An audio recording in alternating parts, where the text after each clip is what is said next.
آگے آئے اور آ کر اپنا چلائیں. اور پرائیویٹ میڈیکل کالجز کی فیس بہت زیادہ ہوتی ہے. پھر اس کے بعد آپ نے صحت انصاف کارڈ پہ ایسے ایسے ہم نے دیکھے آپریشنس یا علاج ہوتے ہوئے پرائیویٹ ہاسپٹل میں جہاں پر وہ لاکھوں روپے بٹورنا شروع ہو گئے اور ہمیں پتہ نہیں چل رہا کہ وہ پیسے کہاں گئے. اور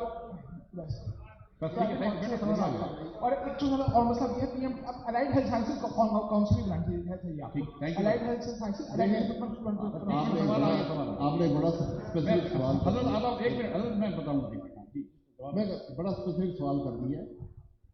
70,000 پاکستانی ڈاکٹر سے زیادہ امریکہ میں کام کر رہے ہیں. آپ جب تک اس ملک میں ایک یونیفائڈ ایڈمیشن ٹیسٹ نہیں بنائیں گے اور آپ کے ایگزام یونیفائڈ نہیں ہوں گے, آپ کی ایجوکیشن کا نظام اسپیشلی میڈیکل کا نظام نیچے جائے گا. اس بات کو محسوس کریں. PMDC بنے نہ بنے مجھے اس کا علم نہیں ہے کیا اس کی وجوہات ہیں. یہ دو چیزیں اس نظام میں ہونی چاہیے. جب یہ قانون بن رہا تھا بیٹا یہ دو چیزیں کروائیں باقی سب ٹھیک ہو جائے گا. Unified address exam, unified examination. ان کے پاس چلے جاؤ.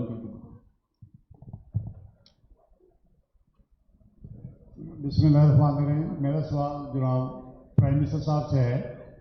ابھی آپ یہاں پہ ایک چھوٹا سا مذاکرہ ہوا, آپ نے الیکشن کے ڈیلے کی اس میں تمام ذمہ داری جوڈیشری پہ ڈالی. آپ نے کسی نے بھی یہ بات نہیں کی کہ صوبائی حکومت جو کیئر ٹیکر حکومت ہے اور فیڈرل گورنمنٹ جو الیکشن سے بھاگ گئی, آئین میں لکھا ہوا ہے کہ 90 دن میں الیکشن کروائیں. آپ نے سارا بنپا جج صاحب پہ ڈال دیا. بھائی جج غریب نے تو یہی کہا ہے 90 دن میں کروائیں.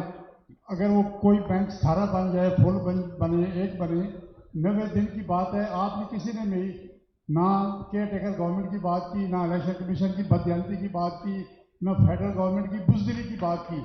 13 پارٹیاں کٹھی ہیں اور ایک جونیئر جو کل آ رہے ہیں پولیٹیشین, اس سے آپ بھاگ گئے. آپ اتنی بڑی بڑی باتیں کر رہے ہیں. آپ نے مطلب ہے آپ کوئی سچ بولنے کی اتنی ہمت نہیں ہے کہ بھائی ہم ڈر گئے ہیں الیکشن سے. بھائی آپ الیکشن لڑیں, کہاں لکھا ہے کہ آپ جیتیں گے تو پھر لڑیں. Thank you sir. آپ کا سوال آ گیا. جی سر آپ کا سوال. میرے بھائی نہ یا کسی میرے ساتھ نہ تنقید کریں حکومت کے ہم یا نمائندے. سر مائک کے قریب آ جائیے. ٹھیک ہے, آپ کو حکومت سے اعتراض ہے ادھر بات کریں. جو جوڈیشری کر رہی ہے وہ بھی غلط ہے, جو حکومت کر رہی ہے وہ بھی غلط ہے. دو انہیں دیکھنے نہیں آئے گی. سر یہ بحث نہیں ہو رہی سر, کوشچن آنسر. سر آپ نے سوال کر لیا, کوشچن آنسر. سر آپ نے بات کر لی, وہ جواب دے رہے ہیں. اب آپ جواب سن لیجیے. سر وہ جواب دے رہے ہیں نا, آپ جواب دینے دیں نا ان سے. یہ بحث نہیں ہو رہی سر, کوشچن آنسر ہو رہا ہے. سر وہ جواب دے رہے ہیں, آپ جواب دینے دیں نا. دور میں پھر بتا دوں گا. ابھی میں آیا ہوں اس فورم سے جہاں پر ہم کسی پر نہ تنقید کرتے ہیں نہ تعریف کرتے ہیں. جو کچھ ہو رہا ہے, جو کچھ میری بات سن لینا میں نے آپ کے سامنے مسائل. سر آپ کا بہت شکریہ. سوال کر لیں اور جواب دیں گے. آپ کو جواب صحیح نہیں لگتا تو میں کیا کر سکتا ہوں ان کا. سر انہوں نے جواب جو دینا تھا وہ دے دیا. ٹھیک ہے, چلو نیکسٹ کوشچن. آ جاؤ بیٹا, آ جاؤ نیکسٹ آ جاؤ. جی ادھر آ جاؤ بیٹا, ادھر آ جاؤ. جی سر. جی بیٹا. السلام علیکم. بڑا مائک قریب کر لو. جی میرا سوال عباسی صاحب سے ہے کہ آپ وزیر اعظم بھی رہے ہیں اس ملک کے. 1857 کی ایک جنگ آزادی لڑی گئی, اسی خطے میں لڑی گئی اور وہ ناکام ہو گئی.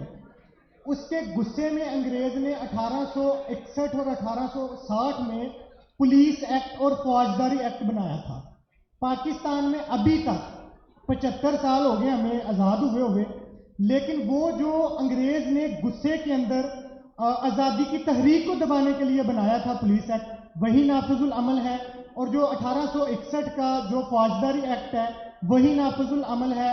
اگر برائے نام کوئی اس میں ترمیمات ہوئی ہیں مشرف دور میں تو وہ بھی عوام کو تن کے رکھنے کے لیے یوں ہی ہوں گی, کوئی عوامی مفاد میں نہیں.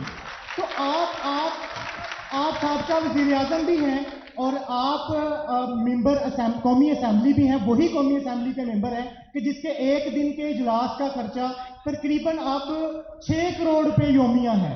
تو آپ ہمیں بتائیں کہ وہ ایوان ایک ایک فرد کے لیے تو قانون سازی کر لیتا ہے, اجلت میں لوگوں کو اٹھا کے بھی لایا جا سکتا ہے کہ بھائی آ جائے فلاں بندے کو قانون کی ضرورت ہے اس کے لیے بنا دیں. لیکن یہ جو ہماری قوم ہے وہ وہی 250 سال کے قوانین بھگت رہی ہے, آخر کیوں؟ تھینک یو بیٹا, سوال آ گیا. मैं आता हूँ, सवाल खत्म तो होने दे, जवाब तो आने दें। जी सर। मेरे भाई, पुलिस सर्विस जो है ना, हकीकत मैंने यही बयान की है, दुनिया में किसी मुल्क में नेशनल पुलिस सर्विस नहीं है। ये अपने जिले और डिवीजन में बनानी चाहिए, वहां पर बनाएं। तो कौमी असेंबली बंद कर दें तो 6 करोड़ बन जाएंगे। अच्छा, उनका भी जवाब आ जाएगा, खत्म हो जाएगी। जी असद अली शाह साहब, आप कुछ कहना चाहते हैं? देखिए, ये जो सवाल था आपका पुलिस एक्ट का 1860 का, ये बिल्कुल आपका सही सवाल था, और यही चीज़ तो हम ये बात कर रहे हैं कि हमने, अगर आप देखें, न सिर्फ 1860 का हमारा 61 का पुलिस एक्ट है, यहाँ पर लीगल माइंड्स भी बैठे हुए हैं, ज़्यादातर हमारा criminal procedure code, civil laws, सारे के सारे जो हैं वो अंग्रेज़ के ज़माने से आ रहे हैं। और हम लोग क्या करते हैं, हमारा एक्चुअली अगर आप देखें ना, हम कानून, हम आइन भी नहीं बना सके। जब पाकिस्तान बना तो इसके क्रिएटर्स, उन्होंने आइन नहीं बनाया। वो गवर्नमेंट ऑफ इंडिया 1935 एक्ट जो है वो चलता रहा इफेक्टिवली, जब तक 1956 का कॉन्स्टिट्यूशन बना, वो एक्सेप्टेबल नहीं था। फिर मार्शल लॉ आ गया, ये 1973 का कॉन्स्टिट्यूशन एक जाके बना बड़ी मुश्किल से, बट उसको भी अगर आप देखें तो ज़्यादातर वो अंग्रेज़ का जो निज़ाम है उसी को हमने ज़्यादातर कॉपी किया है। ये तो हमारी नेशनल, यही खाकान अब्बासी साहब यही कह रहे थे ना कि हम जो पार्लियामेंट में जो लोग जाते हैं, बदकिस्मती से वो इलेक्टेबल ज़्यादातर होते हैं, हम लोग ही इलेक्ट करके जाते हैं ना। वो हम क्या करते हैं, वो कितने लोग उसमें सोचते हैं कि हमारे लोगों की जो है कानून कैसे रिजॉल्व होगा, वेदर दिस पार्टी और दैट पार्टी जो है ना, कोई भी पार्टी हो, जब तक आप टैलेंट हाई कैलिबर पार्लियामेंट में नहीं भेजेंगे, अपने लोग सही इलेक्ट नहीं करेंगे, तो मसले तो वही रहेंगे। यही चीज तो हम बात कर रहे हैं। आप क्या करना चाहते हैं? उनको माइक का करीब करना। आपका जो भाई सवाल था, थोड़ा करीब करना, बड़ा सवाल में रेलिवेंट सवाल इस लिहाज से भी है कि हमारा जो पाकिस्तान पीनल कोड है, उसके अंदर फॉर एग्जांपल सेडिशन के अभी तक सेक्शन मौजूद है, और सेडिशन जो है वो बगावत उसको कहते हैं। और ये बात बिल्कुल दुरुस्त है कि अंग्रेज ने हमारे पीनल कोड के अंदर वो बगावत का एक सेक्शन डाला, उसी कॉलोनियल लेगेसी के साथ हम चल रहे हैं, और आज तक हम उस कानून को, उस सेक्शन को अपने पीनल कोड से ख़त्म करने की लेजिस्लेशन नहीं कर सकते। अब वो लेजिस्लेशन, हमारी प्रायोरिटीज जरा आप देखें कि हम 12 मिनट के अंदर हमने तारीखी लेजिस्लेशन की, बाजवा साहब को एक्सटेंशन देने की 12 मिनट हमें वक्त लगा, हमने वो कानून पास कर दिया। लेकिन हमने जो कवानीन अवाम की फलाह के लिए उसकी तरफ हम कम ही जाते हैं। और वही जिक्र भाई साहब ने अपनी तकरीर में भी किया कि हमारे जो पार्लियामेंटेरियंस हैं, हम उस निज़ाम का हिस्सा रहे, हमने बहुत करीब से ये देखा, मिसिंग पर्सन्स के ऊपर लॉ बनाया गया, वो लॉ ही गायब हो गया। तो अब ये अब वो सारी गुफ्तगू है, ये सारी वो बातें हैं कि जिनको अब हल करने का वक्त आ चुका है, हम इनको मजीद पसे पुष्ट नहीं डाल सकते। और अगर हम नहीं इन बातों को हल करेंगे, एक सिंपल हमने लेजिस्लेशंस करनी है, हमारा पीनल कोड अपडेट हो सकता है, हमारा सिविल प्रोसीजर कोड अपडेट हो सकता है, हमारे टेररिज्म लॉज अपडेट हो सकते हैं, मिसिंग पीपल का प्रॉब्लम खत्म हो सकता है, हर चीज़ को हम एड्रेस कर सकते हैं। बट हम उसके अंदर इंटरेस्टेड नहीं, हम इंटरेस्टेड है कि हम सड़कें, नालियाँ, गलियाँ और असले के लाइसेंस, नौकरियाँ, ये और वो भी बोझ हम खुद अपने ऊपर लेके आए, क्योंकि हम लोकल गवर्नमेंट सिस्टम को नहीं चलने देना चाहते। उसके लिए हम एज ए क्लास मुखालिफ है। तो हमें इंटरनली सियासत को भी इम्प्रूव होना होगा, ताकि हम लोगों को डिलीवर कर सकें, ना कि इसी तरह ही मजीद इंतजाम करें। जी मैडम। जी, आपने बात की थी कि हमें अपने माशी हालात को बेहतर करने के लिए एक्सपोर्ट्स को बढ़ाने की ज़रूरत है वगैरह वगैरह। I am not an economist, but मैं देखती हूँ कि किसी ने सर्फ भी बेचनी हो तो उसकी मार्केटिंग करते हैं। हमारे लीडर हों, अपोजिशन हो, गवर्नमेंट हो, वो सब एक दूसरे को चोर, डाकू, लुटेरे कहते हैं। तो कोई बिजनेस करने यहाँ क्यों आएगा? What is the way to, आप अपने आप को बाहर कैसे प्रमोट करें, अपना सॉफ्ट इमेज कैसे बनाएं, जब आपके जो बाइख्तियार लोग हैं वो आपका ये इमेज बिल्ड कर रहे हैं। यहूदियों के लिए हम कहते हैं कि वो अच्छे बिजनेसमैन हैं, जापानी वो हैं। हमारा नेशनल कैरेक्टर आप क्या पोर्ट्रे कर रहे हैं? Whatever it is, reality और perception might be different. Secondly आपने बात की कि असेंबलीज और इन सब की बहुत ज़रूरत है, मगर I am not a very पढ़ी लिखी खातून, तो मेरे जहन में आ रहा था कि हमारे मुल्क में मज़ारे ज़्यादा हैं या ज़िम्मेदार, इंडस्ट्रियलिस्ट ज़्यादा हैं या मजदूर, असेंबली में कौन बैठा हुआ है, how are they our representative, वो अपने फ़ायदे की बात करेंगे, हमारे फ़ायदे की बात क्यों करेंगे। और जो सबसे बड़ी बात आप लोगों को इकोनॉमी में फ़र्क लग रहा है, उसमें लग रहा है, मुझे लग रहा है कि सबसे ज़्यादा फ़र्क मॉरल कैरेक्टर में आया है। कैरेक्टर बिल्डिंग पे कोई बात नहीं करता, आप जितने मर्जी सिस्टम बदल लें, जब तक you don't change the mind behind the system, कुछ नहीं हो सकता। और उसमें कहने से कुछ नहीं होगा, बच्चे समझदार हैं। आप उसको कहें सच बोलो, ईमानदारी पे चलो, वो देखता है जो बेईमानी कर रहा है वो डाले में जा रहा है, वो क्यों करेगा। तो ये society has to appreciate. When we were growing up, गरीब लोगों की भी इज्जत थी, एहतराम था। Now I don't see that. तो जब तक माशरा उन वैल्यूज़ को अप्रिशिएट नहीं करेगा जो अच्छी हैं, हम कहीं नहीं जा सकते। और कोई बिजनेस, कोई मुल्क इस तरह नहीं चल सकता। बार बार ईस्ट पाकिस्तान का जिक्र किया लोगों ने, इत्तेफाक से मुझे वहाँ रहने का मौका मिला। तो the big difference which I feel is कि उनके यहाँ इतनी डिस्पैरिटी नहीं है, उनका nationalism is way higher than us, और वो उसको अपने हीरोज़ को उन्होंने जिंदा रखा हुआ है और उनको अप्रिशिएट करते हैं। हम अपने मुल्क में किसी को हीरो रहने ही नहीं देते, उसको टांग खींच के नीचे लाओ, उसमें ये बुराई है, उसमें वो बुराई है। थोड़ी सी तारीफ करना भी सीखी मेरे ख्याल में। Thank you. थैंक यू, बहुत शुक्रिया मैडम, बहुत शुक्रिया। Thank you for your intervention. जी बेटा।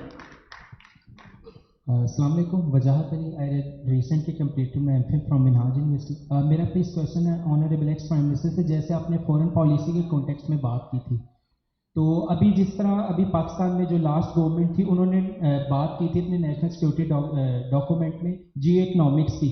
तो अब ठीक है, जो प्रॉब्लम्स हैं वो तो प्रॉब्लम्स आपने कहा, जैसे अब हमें कॉम्प्लेक्स इशूज और सॉल्यूशंस की तरफ जाना है, तो एज अ यंगस्टर आप हमें क्या सजेस्ट करेंगे, because we have a 30 to 40 years life, तो उसके लिए प्लीज क्या आप सजेशन करेंगे ताकि हम पीसफुली उस चीज की तरफ जा सके। Thank you. बेटा थोड़ा सा सवाल थोड़ा सा दोहरा दो तो फिर समझेंगे, मैं भी नहीं समझा। थोड़ा सा माइक को और करीब कर लो। एक्चुअली इट्स अबाउट जी, उसमें ये था जैसे आपने फॉरेन पॉलिसी के कॉन्टेक्स्ट में बात की ना कि बिकॉज के हम लोग अब जिस तरह हर साइड से क्लोज हो चुके हैं, तो लास्ट गवर्नमेंट ने बात की थी जियो इकोनॉमिक्स की, तो अब आप हमें किस तरह से सजेस्ट करेंगे कि उस चीज़ की तरफ हम जा सकते हैं, क्योंकि अगर लड़ाई रहेगी तो उसमें तो कोई सोल्यूशन ही नहीं। सवाल आ गया, ठीक। Thank you. किस तरफ पाकिस्तान जाना चाहिए सर, आप सवाल आपसे कि where should Pakistan go so that these guys can have a good life in terms of economics? देखिए, इंटरनेशनल ट्रेड, आपको फॉरेन इन्वेस्टमेंट अट्रैक्ट करनी पड़ती है, उसके लिए आपको स्टेबिलिटी चाहिए, सिक्योरिटी चाहिए, फिर लोग आते हैं। इन्वेस्टमेंट मुल्क में होगी तो काम आगे चलेगा। अब आपका अपना इन्वेस्टर इन्वेस्ट नहीं कर रहा तो दूसरे कैसे करेंगे। आपको माहौल क्रिएट करना पड़ता है, आपको ताल्लुकात क्रिएट करने पड़ते हैं, जुडिशल निज़ाम होना चाहिए जो प्रोटेक्शन दे सके इन्वेस्टर को। ये मैंने इसीलिए कहा सब चीज़ें आपस में लिंक होती हैं। जी अस्सलाम वालेकुम, मेरा नाम है जी इफ्तिखार वोरा और मैं कराची की बिजनेस कम्युनिटी से मेरा ताल्लुक़ है।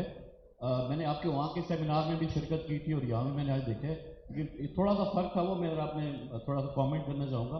कराची की जो आपकी जो इवेंट, उसमें बहुत ज़्यादा कराची की सिविल सोसाइटी ने बड़ी शिरकत की थी, और मैंने थोड़ा सा, क्योंकि मैं लाहौर को इतना लोगों को पहचानता नहीं हूँ, मुझे लेकिन लग रहा है, मुझे एहसास हो रहा है कि शायद इतनी सिविल सोसाइटी आज यहाँ नहीं मौजूद है जितनी होनी चाहिए थी। मेरा एक पहला कमेंट है। दूसरा सवाल ये है कि जी जो मैंने आपको वहाँ भी सुना और यहाँ भी मैं सुन रहा हूँ, बड़ी अच्छी तल्ख व शीरी सारी बातें होती हैं और काफ़ी लोगों को अवेयरनेस भी मिलती है। तो आप जो ये री इमेजिनिंग पाकिस्तान है, इसका फ्यूचर क्या, आप हमें बताएं कि आपका असल तो नहीं, मतलब आपकी जो नीयत तो हमें नज़र आ रही है कि आप पाकिस्तान में बेहतरी चाहते हैं, तो क्या आपका कोई ऐसा क्या इरादा क्या आगे, तो थोड़ा सा आप हमें गाइड करें ताकि हम भी देखें। एक पोटेंशियल तो है कि जितनी भी सियासी जमातों के कुछ अच्छे लोग आगे बढ़ के कुछ देखें, क्योंकि आप जो मौजूदा जमातें हैं उससे आवाम बहुत मायूस है, और लास्ट रिजॉर्ट कह लें कि जो भी इस वक्त इमरान खान की जो पॉपुलैरिटी है वो एक सामने है, अज़र मिन शम्स है।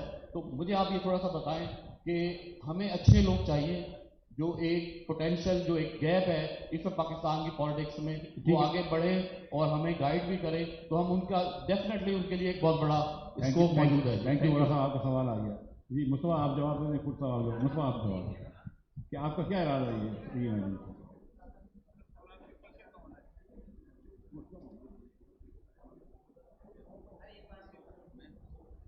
جی آف کورس دیکھیں ابھی اس وقت اتنا ہماری انٹینشن کلیئر ہے کہ ایٹ لیسٹ لوگوں کے اندر جو اویئرنیس ہے، جو گریوٹی آف سچویشن کو اپریشیٹ کرنا ہے، کہ وہ تو ایٹ لیسٹ ہو.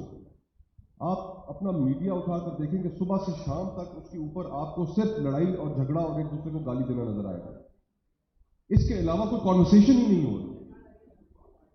جو بیانیہ ہے اس کو منتقل ہونا ہے لوگوں کے ایشوز کی جانب، لوگوں کی روزمرہ مشکلات کی جانب. اور اب کل ہم شام میں لاہور میں تھے. ابھی میں ویسے رات کو سوچ رہا تھا کہ بیٹھ کے کچھ برین اسٹارمنگ انسان کرتا ہے، تو دیکھتا رہتا ہے چیزوں کو. اچانک ایک دوست کا فون آیا، آپ نے ٹی وی دیکھا؟ میں نے کہا کیا ہوا؟ کہتے بس پچھلے 2 گھنٹے سے چل رہا ہے جو پرویز الہی صاحب کے گھر کے اوپر پولیس نے دھاوا بول دیا اور گیٹ توڑ کر اندر داخل ہو گئے، اور یہ ہو گیا وہ ہو گیا. میں کہا اچھا 2 گھنٹے سے چل رہا ہے. دا پوائنٹ از کہ ہم کتنے الجھ گئے ہیں اپنی اس آپس کی لڑائیوں کے اندر کہ ہم بالکل ہی اس سیاست کا جو اصل مقصد ہے اس سے دور ہو گئے. اب جو سولوشن ہم بیٹھ کے یہاں پر ڈسکس کر رہے ہیں، ہم عقل کل نہیں ہیں. بہت سی ایسی باتیں ہیں جن کا ہمیں دوران گفتگو لوگوں سے ملنے ملانے سے، اکانومسٹ سے اندازہ ہوتا ہے، ان کے جوابات ہمیں ملتے ہیں. لیکن کتنا مشکل ہے ان کو اڈاپٹ کرنا. اگر ان چیزوں سے توجہ ہٹے گی تو اڈاپٹ کریں گے. تو ہمارا ارادہ صرف اتنا ہے کہ ان ایشوز کو آئیڈینٹیفائی کر کے ان کے اوپر اویئرنیس پیدا کر دی جائے، اور باقی آگے جو سیاسی سفر ہے وہ ہم سارے مختلف سیاسی جماعتوں سے تعلق رکھتے ہیں. Let's see what future hold for us. بات کریں گے ہمارے ساتھ یہ بات سوال کیا ہے کہ آپ کدھر لے کے جا رہے ہیں ری امیجننگ کو. بات یہ ہے نا کہ جس طرح بھی ہمارے اسٹوڈنٹ نے ابھی خارجہ پالیسی کے بارے میں کہا، بات یہ ہے کہ ہمارا ری امیجمنٹ کا پہلا یہ ہے کہ عوام کا گورنمنٹ ہو. اس میں جب تک عوامی خارجہ پالیسی نہیں ہوگا نہ ہم اپنے آپ کو ہمسائے ممالک سے کوئی تعلقات رکھ سکتے ہیں. اگر ہمارے عوامی نمائندوں کے ہاتھ میں خارجہ پالیسی ہوتا، ابھی آپ دیکھیں ہمارا ہمسائے ممالک ایران ہے. 50 سال سے سعودی عرب کی وجہ سے ہم نے ایران سے کوئی تعلقات نہیں بنا سکتے. گزشتہ 10-12 سال سے 1000 میگا واٹ بجلی سستا داموں نے انہوں نے بارڈر کپتان تک پہنچایا، گیس پائپ لائن پہنچا ہے.